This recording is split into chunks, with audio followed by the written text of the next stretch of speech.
Hello and welcome to a debate in the 2021 race for Erie County Executive between Republican nominee Mr. Brenton Davis and Democratic nominee Dr. Tyler Titus. This debate is a collaboration between Erie News Now and WQLN PBS, offering an opportunity to help you decide which candidate will get your vote on November 2nd. I'm Lisa Adams. And I'm Ethan Kibbe. Welcome to both of our candidates for county executive. The order of opening and closing statements was determined earlier by a dice roll. Mr. Davis will give the first 1-minute opening statement and take the first question. At the end of the debate, the candidates each have 2 minutes for a closing statement, with Dr. Titus choosing to give the final closing statement.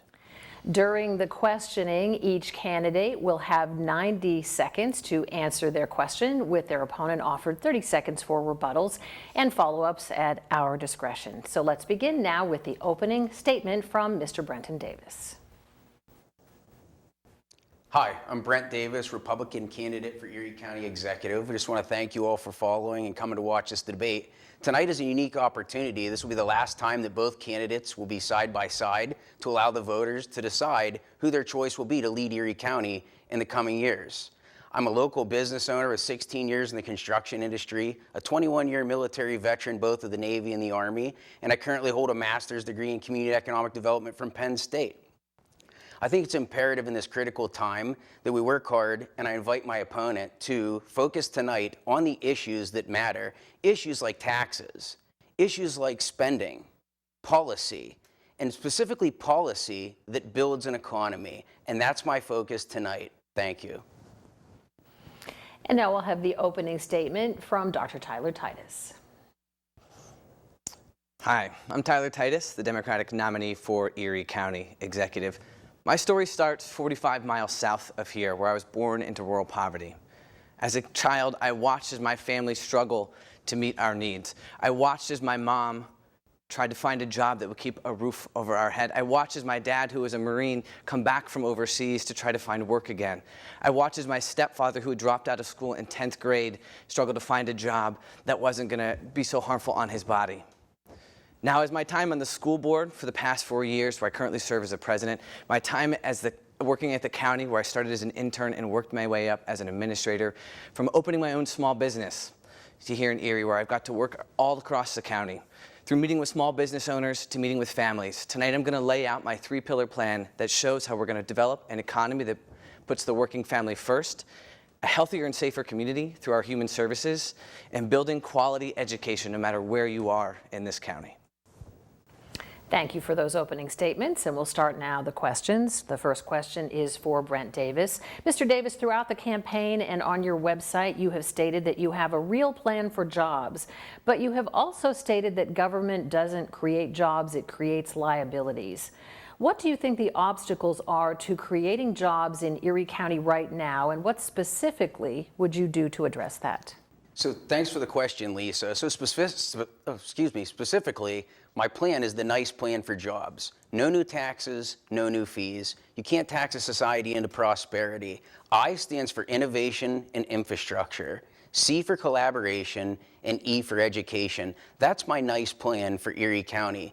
Many of the barriers, after spending 22,000 plus miles on the campaign trail, I've realized and had many conversations with many business owners, and workforce development tends to be a major obstacle getting folks to work and to where they can earn a paycheck at a family-sustaining wage. Government doesn't create jobs necessarily. Government creates liabilities. The thing that government can do is remove the obstacles from the way of business owners and get out of our way. We don't need, as business owners, we don't need the government telling us what our business should and must do. Government needs to collaborate with the private sector and the civic sector to create a fertile environment which garners investment and ultimately creating jobs. And what would the obstacles be? What are those obstacles that you want to remove? So the obstacles would be higher taxes, would be working with the state legislator. Pennsylvania is currently the 7th worst climate in the United States for business investment due to high taxation. The county executive must also work for a regional economy that's aimed at creating a situation for business owners to be able to create those jobs. Mr. Titus, Dr. Titus, your rebuttal.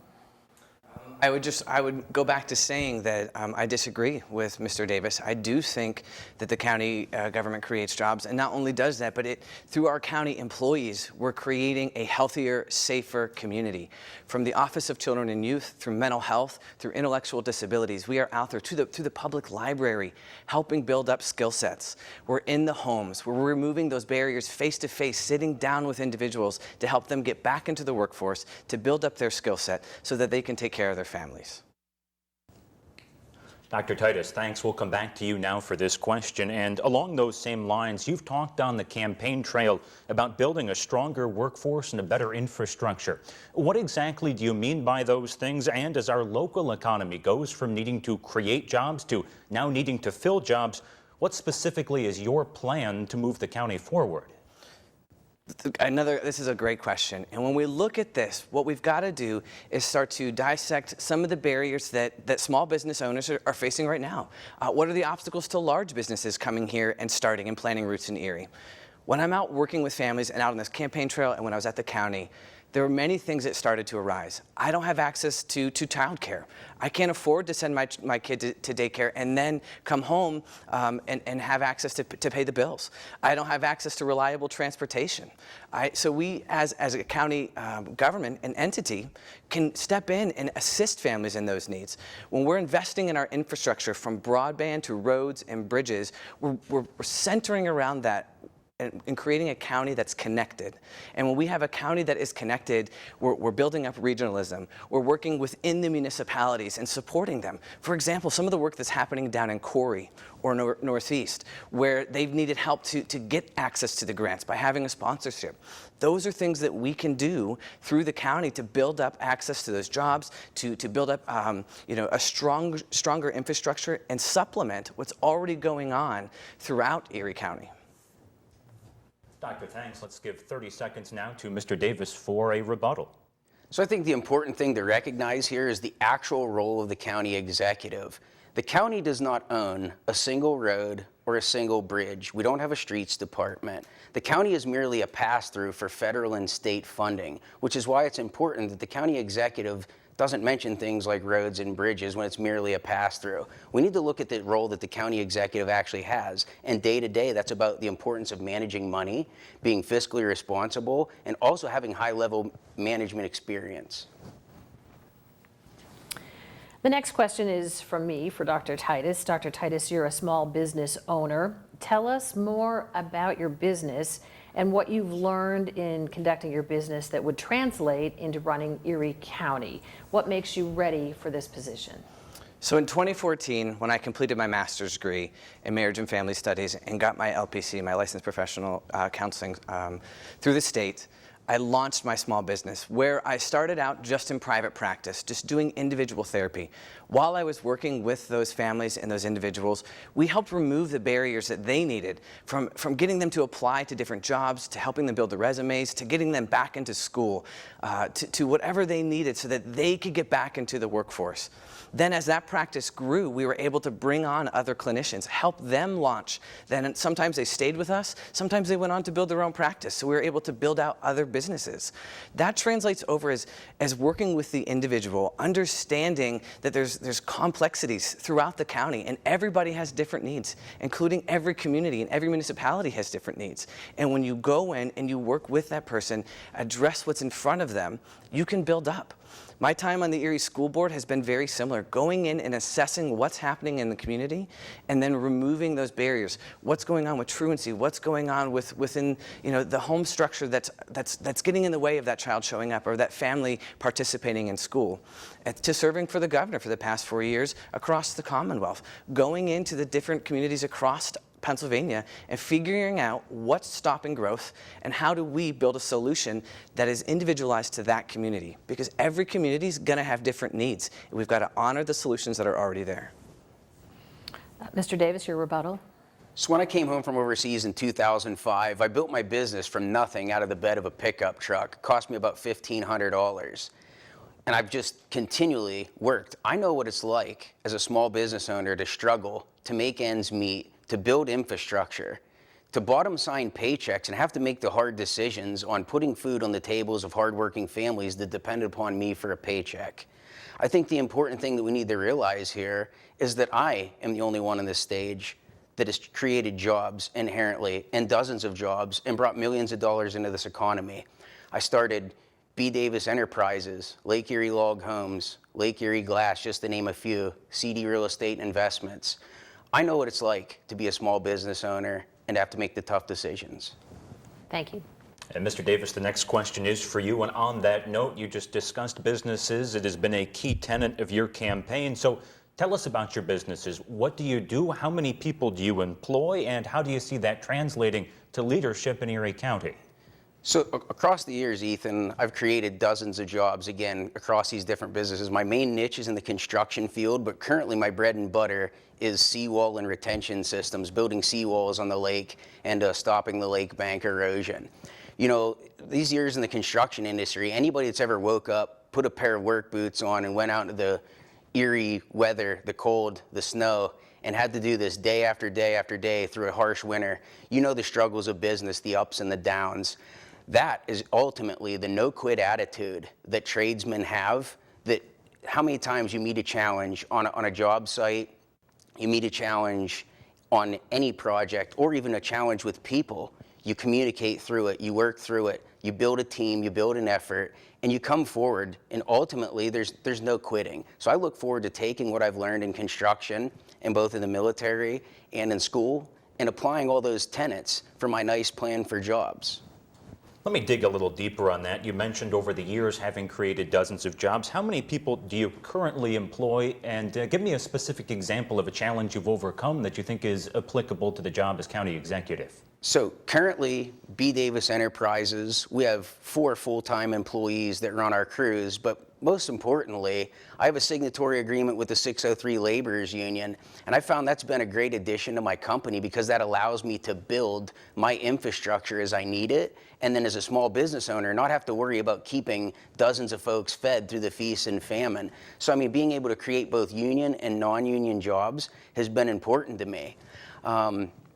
Kind of moving forward to answer your second question, really what this comes down to is experience in the field, being able to build a team and make the tough decisions, like when to make investments in equipment or when to watch the economy and maybe tighten your belt. And those are things that I've had to do as a business owner across the last 16 years.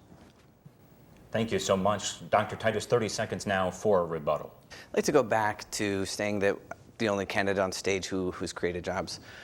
Through my small business and a practitioner, like I had noted before, we did create jobs. In fact, we've helped launch other private practices. More importantly, I've also gone into homes and worked with individuals who were not part of the workforce, helping them remove the barriers to get back into the workforce.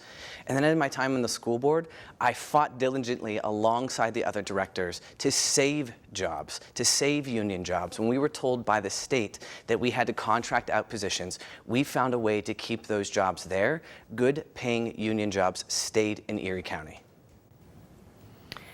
The next question is for Mr. Davis, from me. So you were so opposed to the Erie County Community College in the past that you actually created an organization, Taxpayers Against the Community College, even hiring a lawyer to fight the county's application to the state. But now you've said that you support it, I believe, based on the hire of Chris Gray. So tell us what exactly changed your mind. So that's a great question, Lisa. So I did, in fact, use $8,000 of my own money to give the taxpayers a voice in the Department of Education hearing, which ultimately was granted that we didn't have stake. To me, I think it's crazy to think that taxpayers don't have a stake in something that we essentially have to fund. You know, to me, I've never been opposed to education, but merely just being mindful of the sustainability question. How are we going to pay for this? There's folks out there that are struggling. There's folks out there that are trying to keep in their homes. There's elderly on fixed incomes. It wasn't that I'm an anti-education troll. It's a simple fact that we need a representative that's going to stand up and be the voice of reason, maybe to pump the brakes a little bit and say, hey, how are we going to pay for this? And as your next Erie County executive, I realize that this isn't my money. This is your money. Just to push a little bit more on that, so should voters who choose you be concerned about whether you'd keep the community college, or are you resigned to keep it now that it's moving? So to me, this is a simple question. The county executive can't strike a program on its own, so anybody that would insinuate anything different just simply doesn't know how county government works. This has been approved by county council, and as the next Erie County executive, this is the way democracy works. The decision's been made, the democratic process has taken place, and now we need to close ranks and move forward together. Under a Davis administration, I'm going to support the community college. I've given Dr. Gray my commitment for the next 4 years if elected as the next Erie County executive, and I will not stand by and watch as any program in Erie County fails. Dr. Titus, your rebuttal? I would say that was a very non-committal answer about defending and protecting the community college.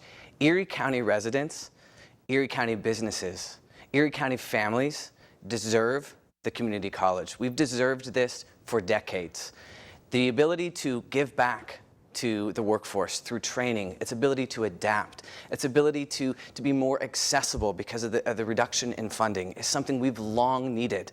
From small business owners to large business owners, we have needed this community college. And my opponent said on his Facebook that he will defund this lunacy in 2022. Dr. Titus, the next question is for you. Let's stay on the theme of the community college. Right now, it started in existing buildings throughout Erie County. And is that the right model in your view? Do you see a day where the college has its own campus? And if so, how would you propose paying for that? I think that being throughout the county is absolutely necessary. We've got to make sure we have the infrastructure around that, such as broadband, so that other people throughout the county can literally log on to their classes and be able to gain the skill sets. I think a central location would be ideal. I absolutely think that there's a budding opportunity here for the private and public sector to come together, because this is going to benefit the private sector as far as getting the workforce, the talent sources trained. This is also an opportunity to really rally around the community college through all the buildings. We've seen some phenomenal work happen. Again, down at the EDDC, what they've been able to pull together through that privatized money. We know that this is an investment that Erie County residents want, that small business owners want, and that this is something that we as a group and as a county come together. As far as payment, I think that we're figuring that out, and we need to keep moving that forward. I would challenge back that we're already paying for not having this community college here. Other people have left Erie County to get access to things like the community college. We're losing population. We're losing entrepreneurial ideas. We need to make sure this stays, and this is going to be through a public-private partnership and through things like ECRA, through the grants up there. There's state and federal funding to get behind this. We've got to maximize, we've got to rally and pull all the brains together to make sure this is a success.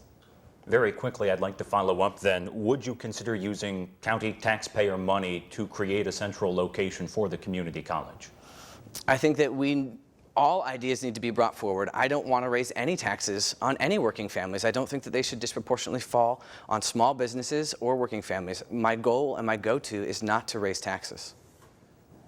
Thank you so much. Let's go over now, Mr. Davis, 30 seconds for a rebuttal. So I think there's two things that are important to recognize. My opponent just said that he aims not to raise taxes, but ultimately and historically, my opponent has raised taxes not once but twice on the poorest zip code in the nation as a school board president. And secondly, he said, we're figuring it out. We're figuring it out. That's simply not good enough. You need to have a plan. You're talking about a job that looks over $534 million in 2022. Simply figuring it out as you go is not good enough. I've never done my business that way, and I won't lead Erie County that way. Am I allowed to take back the time there? This has been brought up a few times. When I came on to the Erie School Board in 2017, we were in Financial Watch. We were appointed a financial advisor who wrote out a very clear plan. It was made abundantly clear if we did not follow that plan, we would lose local control, meaning we would then relinquish our ability to make sure our students got the curriculum that they deserve, to bargain for teacher wages. That would be out of our purview. So that school board made the decision it made because we wanted to protect our school. And as far as figuring it out, the council and the county executive have worked together with the private and public sector to figure out a solid plan, and we need to make sure we're getting behind that plan to keep the community college here.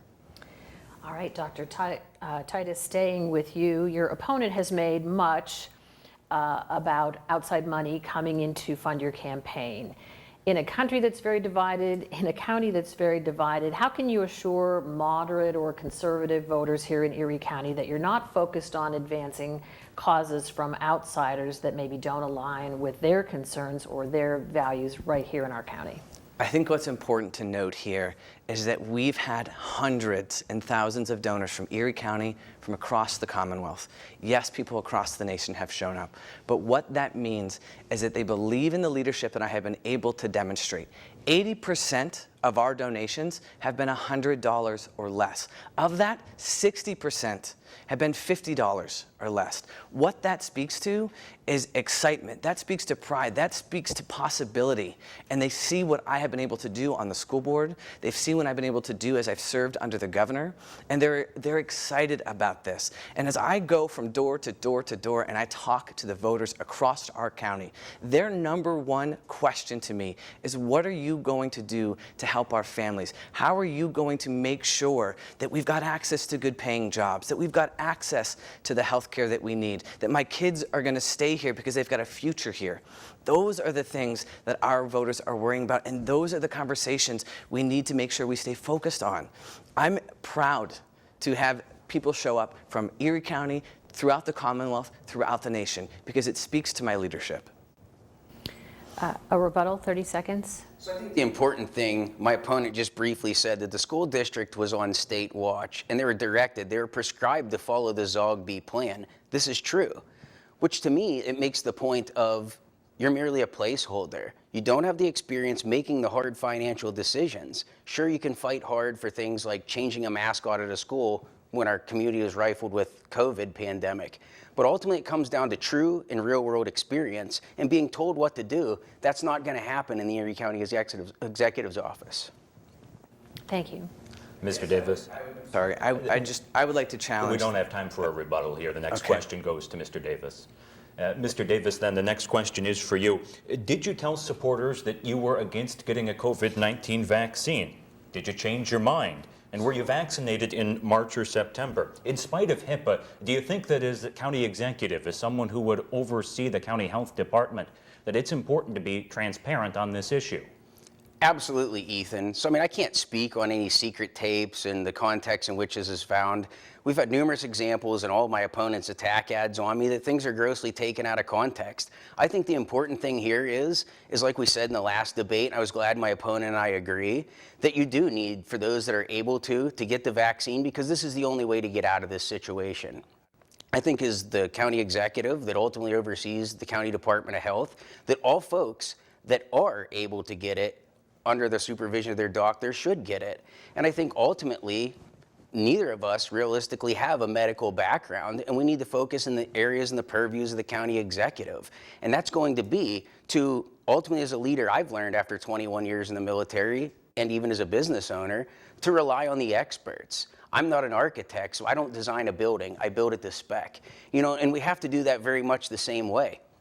We have to follow the public health experts, we have to follow the science, and we have to follow the data. And I think that's something we can both agree on. To press you on that, once again, did you tell supporters that you were against getting vaccinated, and were you vaccinated? If so, when? Again, Ethan, I can't comment on any secret tape or anything without the context of it. I've been vaccinated. Since the last debate, we've made that available to any member of the press to document both of my shots, both from military duty and the VA in September. So, I mean, to me, I think it's just a silly attack. It's something that's taken out of context, and I've made that available. There's really nothing more to say on it. Dr. Titus, 30 seconds now for a rebuttal.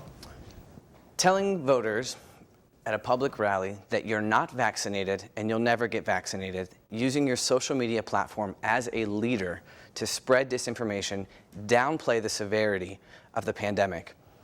I don't think that shows accountability. I don't think that shows responsibility.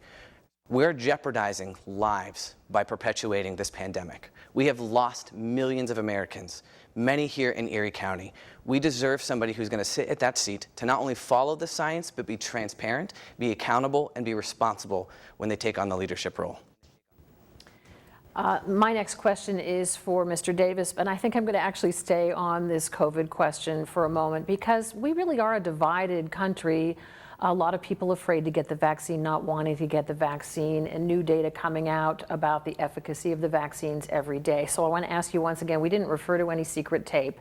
We just want to know, did you tell supporters that you were against it, that you wouldn't get it? And was there some point in time that you changed your mind and decided to get it? So despite any whatever's out there about like the secret tape or whatever that was in the attack ad is most specifically what I wanted to address. But I think like any American, early on, if you're not skeptical of something that's being pushed at you, I think that's a realistic response. But I think the most important takeaway here is the fact that science has evolved, the landscape has evolved, much like the landscape of the community college or the virus. As things develop in government, you can't set your feet in concrete. It's a disastrous move. The county executive needs to exercise wisdom, maturity, but also I think that tactical patience to look at the landscape and realize that you don't need to continue down a pathway that's ultimately going to lead to a fiery crash. A rebuttal for that? I think, again, that when somebody shows you who they are, you watch and you listen. Mr. Davis has not answered the question 3 times that it's been asked. If he told people he's not going to get vaccinated, or he never would get vaccinated. August of 2021 is not that long ago. That was just a few months ago that this comment was made at a public campaign event. We cannot afford to have somebody at the helm of the public health department during a pandemic who's not willing to be accountable, responsible, and take the steps necessary to get actual scientific research out to our county. Thanks. And our next question is for Dr. Titus. Doctor, the county executive oversees the county health department, so I'd like you to evaluate its work during the pandemic. What do you think it's done well, and what would you like to see the health department have done differently? Hindsight, always 20/20. We can always look back and try to find different ways that we would move things forward. However, what I have been amazed with is the ability of our health department to step up in times where there was trepidation and there was hesitation, to come out as a true leader. Through the administration under Kathy Dahlkemper and Melissa Lyons, we have seen them take up and take action on getting the vaccine out as far and wide as they can, to hiring those who are within the community to get the information out to those within the different pockets, so that when people are showing up with information, they look like them, they sound like them, they have the same lived experience, so the trust is there. I would like to see more of that work done, where we're investing on empowering our community to take back control, to make sure that the information is getting out there fast, effectively, through informal and formal leadership. We know that the trust is within the community in itself. So let's empower those who are there. Let's continue to use the community health model. I will stand behind what Melissa Lyons has done at the health department, because she has led the Commonwealth, and we actually became a model for the rest of the state to look at. Doctor, very quickly, is there a specific change you would make, or by and large, would you maintain the status quo?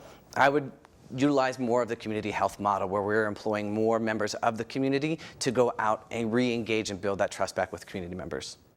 Dr. Thanks. Mr. Davis, now 30 seconds for a rebuttal. So I think the important thing to note here is, yet again, is my opponent's attacks and things that are out of context. If I was vaccinated by the military in March, and I was again in September, it doesn't make much sense to say something like that in August. So to me, we've debunked this over and over and over again. It's simply just cheap politics. But to get back to what really matters in the Department of Health question, I think it is important that we recognize the hard work that the people at the Department of Health did.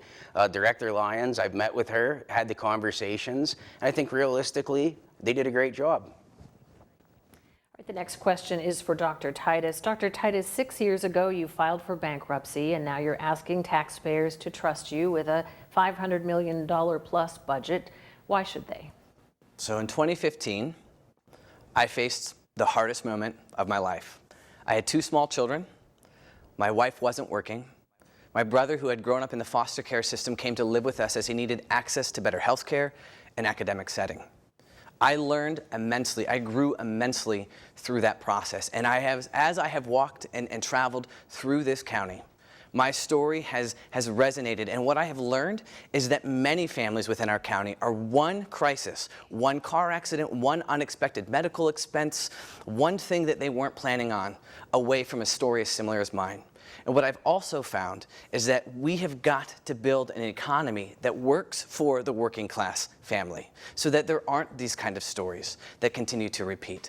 I grew, I learned, and through that I was able to successfully run and serve on the school board, where when I entered onto the school board in 2017, we were in a deficit. I am leaving the school board for my term as the school board president we're in a surplus, investing in things that we were never able to invest in before. New curriculums, raising wages, being able to make sure that we've got more staff in our schools to support our students. This is a lot, but I know that we can, as a county, come together, we can build up through here, and more importantly, I don't want anybody to think that because they went through a hard time, that they can't then also build back up, and that they also can't then turn things around for themselves. A chance for rebuttal. I think I'll go back to what my opponent said earlier. When somebody shows you their true colors, you believe them. Mr. Titus also said accountability and responsibility, two of which things that don't apply if you filed for personal bankruptcy. I understand that folks go under hard times and things happen in life, but those folks that ask for a second chance and move forward shouldn't be penalized in average daily living. But those folks aren't running to run a $534 million a year budget. CFOs and CEOs of corporations undergo credit checks simply to take a job much smaller than this. And this is a highly important position. Mr. Davis, thanks. The next question is for you. Let's stick with money. You've promised not to raise Erie County taxes or fees, but is that a promise you can make? The county executive develops and proposes a budget, but it's council who makes the decision. So how would you go about trying to keep that promise? That's a great question, Ethan. I appreciate that. So having been involved in politics for over the last 6 years, and I've only ever run for the Erie County Executive's office because I'm passionate about it. I've studied it. It's the reason why I went away and recognized my deficit in 2017, and I got a master's in community and economic development. You have these folks on council and you build these relationships and you have a shared vision. Erie County has a surplus of funds in the reserves. We have the ARP funding. It's a monumental amount of funding that we'll receive, and it's our moonshot moment. But ultimately, through building an economy, we can't focus on funding programs through lumping taxpayers over the head that are already struggling with more taxes. We need to focus on building a strong economy, creating jobs, creating opportunities for small businesses and small business organic growth, but also ultimately attracting outside corporations for major investment in which my opponent has been very, very staunchly opposed to. Talking on his website about being anti-corporation and making sure that taxes don't fall disproportionately. Well, that's unconstitutional. All taxation has to be proportionate. So that's not something in the role of the county executive you can affect. So ultimately, I'm going to focus on economic development, building partnerships, and collaborating for an entrepreneurial-led regional economy. Dr. Titus, 30 seconds now for a rebuttal. I think it is important to know what the county executive has the purview over, and quite frankly, they don't have the purview over raising the taxes. That really does fall down ultimately to county council. But I think to go back to building, when we're talking about building an economy that is aimed at the working class family, making sure that those entrepreneurial minds have equitable access, that those who are minority, who have been oppressed, who have been marginalized out, have the same access so that they can build up and that their businesses are excelling just as well. Businesses are going to invest where they see success stories. We've got to do better by our small business owners before we attract more in. Mr. Davis, Erie County is made up of 14 big departments at least, and currently 10 of those department heads report to the Director of Administration, Gary Lee. If elected, can you give us a peek into your administration? Who would be your Director of Administration, and would you keep the other directors who are now leading those respective departments? What would be your criteria for deciding? So ultimately, as an officer in the Army, I've been in this situation several times where you come in, whether you take over a platoon, you take over a company, or you become a staff officer in a battalion, or much like a division where I just was, and you have existing staff. I think that everyone deserves an honest look for the honest work that they've put in, but the county executive obviously has positions where they can serve at the pleasure of the county executive. I'm not going to be presumptuous. I haven't made any kind of commitments or made any promises for any jobs. My focus right now is to continue fighting and to win this campaign clear through the end of November. And then if elected and Lord willing, the taxpayers decide to elect me as the next Erie County executive, then I have a transition team that's in place of former elected officials, folks that have already done the job, folks that have served in Congress, folks that have served in the Senate, and across the state of Pennsylvania in various cabinet positions. I think ultimately it's about team building. So I mean, I think to me, coming in like a rogue and essentially firing department heads that are capable, that know the state of the conditions on the ground, is much like cutting 3 legs off your table and expecting to eat Thanksgiving dinner. Like, it's just not good for leadership, and it's not good for Erie County. As a commander in the military, you're taught to come in and assess for 3 to 6 months before you make any changes, and that's how I'd intend to lead. Just quickly, though, would you keep the idea of a position of a director of administration? So, I mean, to be honest, I've had several conversations with Gary Lee. You know, I would be open to keeping Mr. Lee. I think he's done a fine job. I think he knows the nuances of government, but I haven't made any commitments one way or the other. All right. Dr. Titus, 30 seconds for rebuttal. I would just like to say that I think this is a stance that Mr. Davis and I agree on. I think that we can't, come in and sweep out the whole team, but we need to take a deep dive look. I've made, a commitment to not making any commitments for a job, for appointments, for any positions within the Titus administration. My focus has been making sure I'm connecting with community members, to make sure I'm getting out there and hearing what's needed, so that we can come back and when we build the strongest team, that we're making one that's addressing the needs of the entire county. Thank you. Dr. Titus, the next question goes to you, and I'd like to stick on that theme. What makes a good department chair? What are you looking for on your team that you think could help move the county forward? I'm looking for somebody who understands it from the moment that they walk in at an entry position to every rung of the leadership on the way up through. I want them to understand how, from when a person is greeted at the door to a phone call received to how the service is delivered. So a strong leader is somebody who A, is building up and empowering, B, is engaged with the community, and C, making sure that it's being carried out effectively and efficiently. A strong department chair is out there and they know what is happening in the community. They know where our gaps are and they're able to pivot their entire team to fill in those needs. So that's what I'm going to be looking for as we build out our team. People who have a strong connection, who understand how the system and the dynamics work throughout the county, knowing that the needs in Mill Village are very different than the needs in Union City or Northeast or Erie City, and being able to adapt and build their own team accordingly. Doctor, let me follow up on that. Can you give me an example of a current county department that you think is led exceptionally well, that is doing a good job because of its leadership?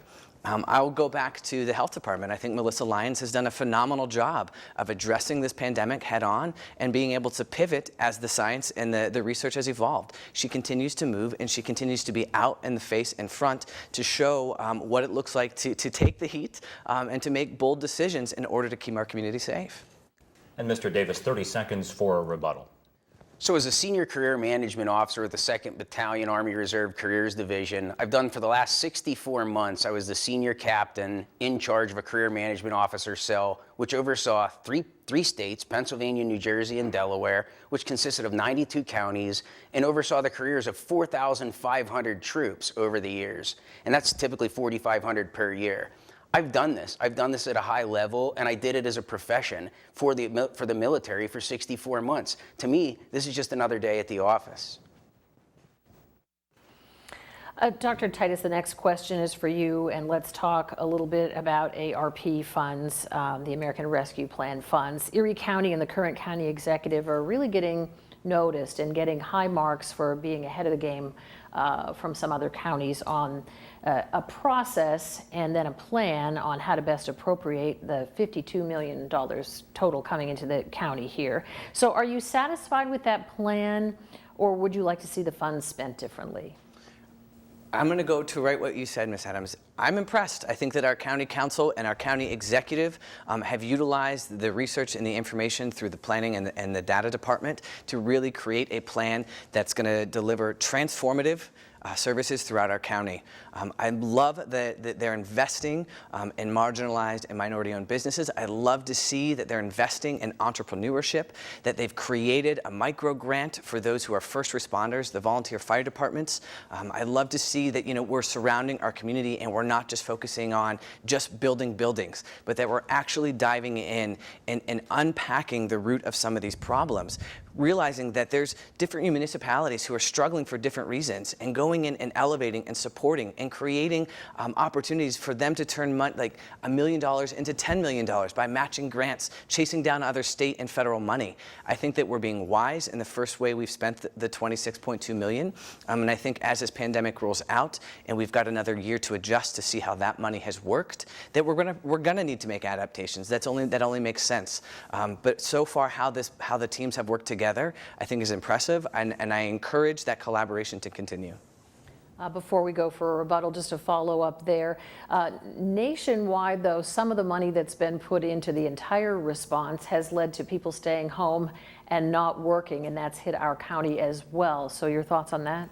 I think that when we fall into a trap there if we think it's just that part that's keeping people home, and we've got to look at how our businesses have been able to pay better wages, transportation, childcare, schools being able to stay open or closing down, really addressing the real issues that lay behind people staying home and not getting back to work. All right, Mr. Davis, your rebuttal. I think, again, much like my opponent said, this comes down to accountability and responsibility. And simply, we just heard it, $52 million, 26 has already been allocated, and there's another 26. The next county executive is going to have a major hand in not only allocating those funds, but delivering the services already allocated. Ultimately, accountability and responsibility. If you can't manage a household making $40,000, how can you expect to manage the nuances and the capacities of county government and $534 million? We need to focus on leverage funding, not focus on spending. Thank you. Mr. Davis, the next question is for you, and I'd like to follow up on that. Let's talk nuances and specifics as we look at the county's plan for that first $26 million. Give me the top 2 or 3 things you like about it and a thing or two you'd change. So I think there's some things to understand here, Ethan, that many folks at home might not be familiar with. There's a lot of reporting that goes into this that the county is essentially married to by the federal government in receiving these funds. So we are under a little bit of a time crunch. But I think, again, we really need to focus on meeting those obligations. We need to focus on leveraging that funding to maximize the effects of it. And essentially by leverage funding, what you mean by that, or what I mean by that, is essentially, instead of spending $5 million outright on a project, once this money is spent, it's spent. Where we could maybe spend $1 million and leverage another 2 from the state, another 2 from the federal government, we're going to stretch that money a lot further. And that's leverage financing. Those are different things in municipal finance. It's a very complicated thing. And I think we really need to focus on leveraging our financing for maximum effects. I would say the things that I don't like about it, I think, is the fact that we need to see more collaboration. I don't feel there's a lot of community buy-in. Erie County historically has fell a victim to the NIMBY, as we call it, not in my backyard.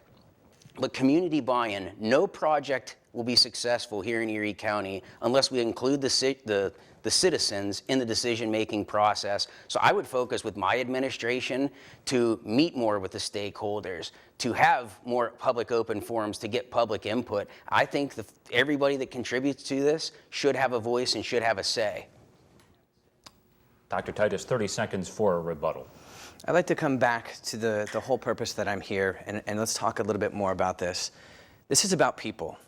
This is about moving the people of Erie County forward at an equitable, so that those who've not had the same opportunity get a chance to build up. They get a chance to get access to quality education. They get a chance to get back into school and to get the training so that they can launch their own business. This is about using our ability through human services to make sure we're able to help people get back and to become their most successful selves.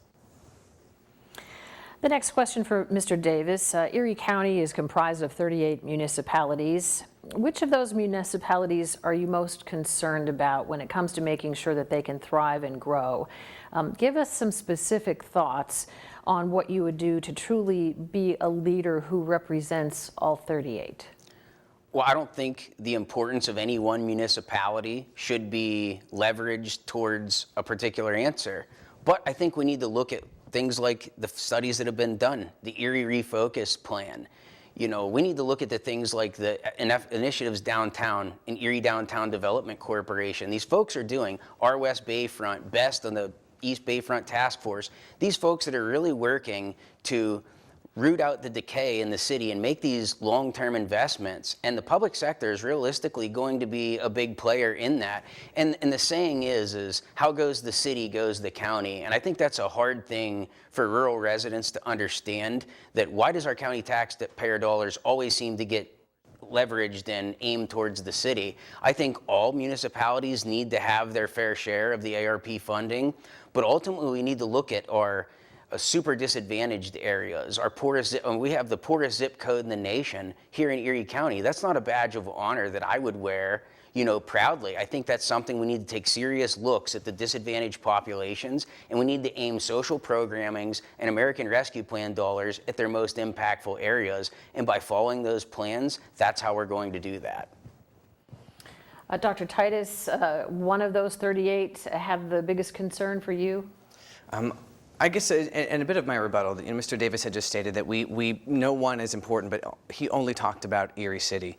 The single mom out in Albion, you know, the dad who just lost his job down in Mill Village, they all deserve the same access and the same opportunity here. And we need to make sure that when we're going out, that we're teaming up with those municipal leaders to say, where are the gaps? What do you need? How can we make sure that we've got community services out here, that the health department's out here, that we've got, you know, when they need a doctor, whoever that they need, transportation to get back in, access to the education so they can get trained, that we're there and that we're investing. Thank you. Dr. Titus, the next question is for you. Your largest public leadership role to date has been as president of the Erie School Board. What are some specific examples of how you led in that situation that you think would be applicable to leadership of county government? When I stepped in to serve as the president, we were going through a pandemic. We had very opposing views on what we had to do to make sure we kept our students safe, our teachers safe, and our families safe. I had to lead many, many meetings and make sure that we came out with a solution. It didn't matter if it was 10 o'clock, 11 o'clock at night, we had to come out with a solution. And through bipartisan work, we were able to get there and move that baton forward for many of the families across the county, to make sure we were still able to get food to those families who weren't able to get in, to make sure that we were able to get Wi-Fi access or broadband access to those families so they can continue, to make sure we're helping with dentist appointments, therapy appointments, child care appointments, transportation. Those are just some of the things that I've been able to do. And then to shift the perspective from a punitive one to making sure it's holistic. What are those students bringing into the classroom? What did they just experience at their house? How can we help the families heal and move forward? We have to show up not just as educators or as school board directors. We're showing up as leaders. And as a leader, you take the whole picture and a view here. And those are just a few of the things that I'm proud of that I've been able to accomplish on the school board. And I look forward to building that knowledge in a very public spotlight through that to the county as a whole.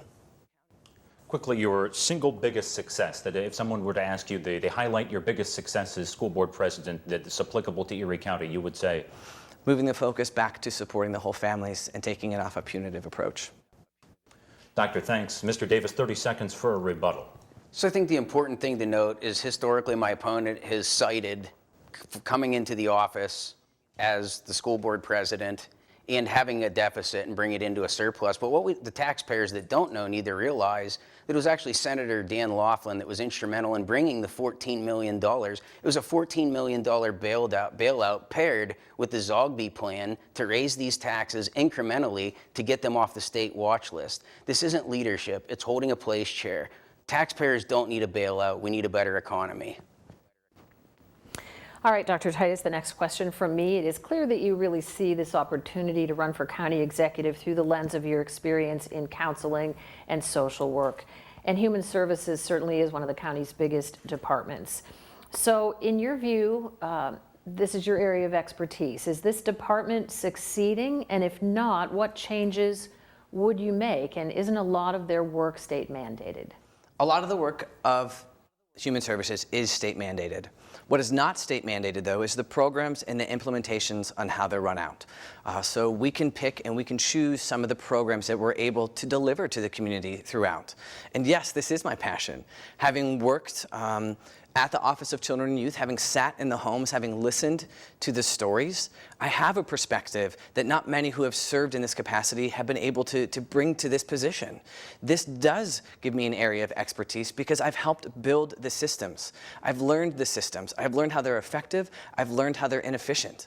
This needs to be absolutely a priority and a skill experience, whoever sits at the county executive spot, is they have an understanding of how, in order to have a healthy economy, you have to have a healthy community. If you don't have people who are able to enter to the workforce, people who are able to contribute and participate, our economy will not thrive. If we have zip codes where you are expected to live 10 years less because you don't have access to services, we're failing. We're failing and we're leaving people behind. We've got to address that. And we need someone who has worked frontline and done those solutions, who have built those solutions so they can carry that out on a bigger scale. So just to follow up, are you saying that the county is failing, and should that department expect a shakeup if you get elected? What I'm saying is that the county has a lot of growing that it has to do. I think failing is way too strong of a word. I would say that there are areas that have not been done as effectively as they could, and through this pandemic there absolutely has to be some movement and shaking up because more families are in crisis now than they've ever been. Mr. Davis, your rebuttal. I think the key here is the focus on leadership. The county executive, by the very nature and title of it, is an executive role. The county executive is a manager. You know, and I think the contrast could not be more clear. Who is a manager, who has high-level experience, and who has experience as a social worker? I would not question the passion of either one of us here, but ultimately it comes down to the county executive cannot be a micromanager in day-to-day policies and implementations of their department heads and the people on the ground. The county executive needs to support those policies and manage the county. Thank you both. Next question for Mr. Davis, and we're running out of time, so we ask for just a 1-minute answer each here. Over the last 10 years, Erie County has lost an average of 1,000 people a year. So what would your administration try to do to reverse that population loss and keep people in our area? There's no question about this, Ethan. Brain drain is a real thing. Our kids and our grandkids are leaving. As of this Thursday, we're hosting, as a catalyst, myself and Warren County Commissioner Ben Cafferlin are hosting the first Economic Development Summit, to our knowledge, the largest and the only one to cross state lines into Pennsylvania, Ohio, and New York. That'll be this Thursday, hosted at Penn State Barron. This is how we begin to build a regional economy where we all work together. We break down the silos and we collaborate across community lines, county lines, state lines. Our money doesn't evaporate when we go to Ohio on the Geneva Wine Trail or down into Crawford County to visit someone in Meadville or over into Chautauqua to hit the microbreweries. We need to look at our economy as the mechanism that it is, and it's a fluid thing, and we need to start treating it that way and working across state and county lines to build the strongest economy possible, and we're already putting in that work. Dr. Titus, your response to that? I guess I would go back to, he keeps pointing out the leadership and his leadership and how it somehow supersedes mine. When we have a person who is still not acknowledged, if he has said and spread disinformation around a vaccine or around a pandemic that is killing people and putting people at risk within our community, jeopardizing small businesses having to close down, jeopardizing schools' ability to stay open, that is not somebody who's ready and fit to lead economic development. That is somebody who's deliberately ignoring science for a political view and a political power. All right, well, we're just about ready to move to closing statements. I'm going to ask each of you to give a really quick answer to this one. The county is paying $300 for people to get a vaccine.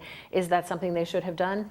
I would much rather have seen that go into the workers who stayed and worked throughout the pandemic. Quick response on that? Simply and 100% no. $360,000 could have been used to support a lot of people that are actually struggling. County workers were not laid off a single day, received their paychecks. You know, they do great work, they work on the front lines, but ultimately that could have went a lot of other places for people in true need. All right, it's time now to move to closing statements, and the first closing statement comes from Mr. Davis. So I think the contrast here is clear. You know, ultimately we talked about accountability, responsibility. We talked about the roles of the chief executive of Erie County. We've talked about the different leadership, and we've talked about the issues that truly faced Erie County. In my opponent's last answer, it was clear. Zero clue how to develop an economy.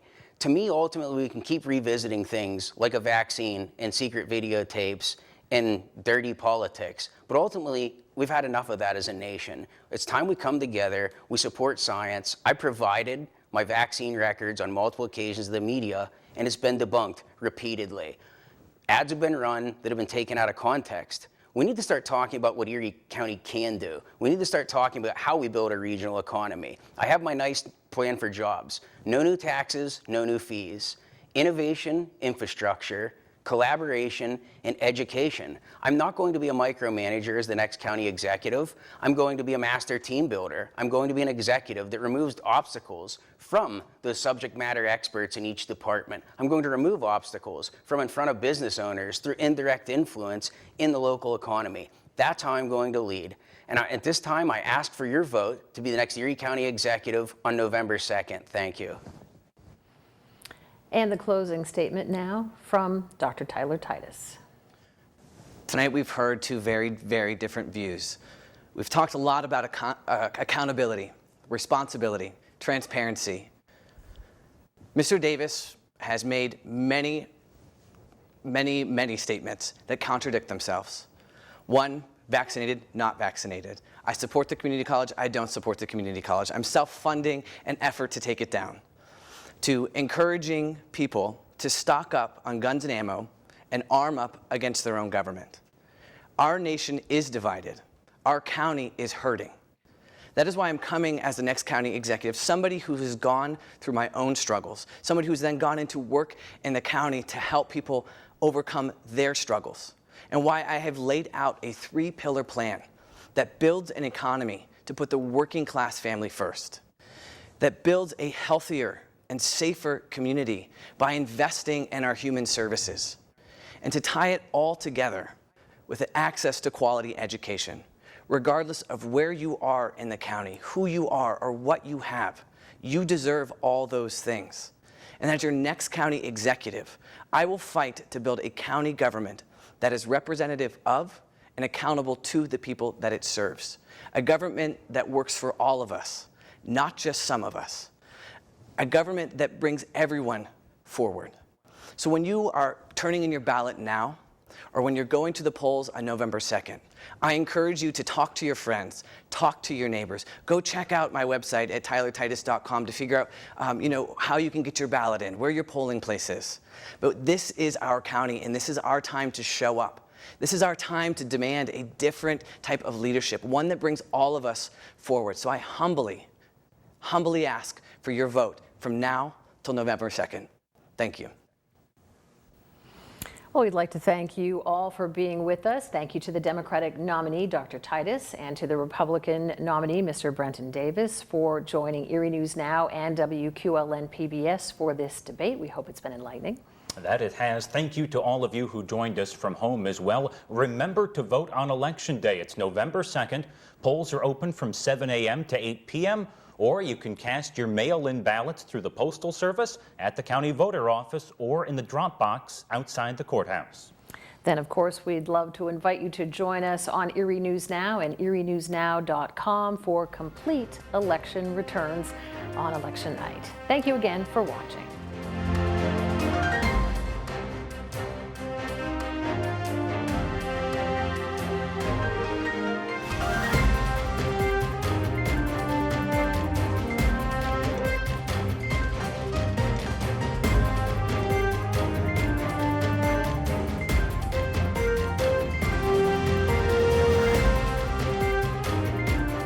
Here in Erie, news gathering has changed.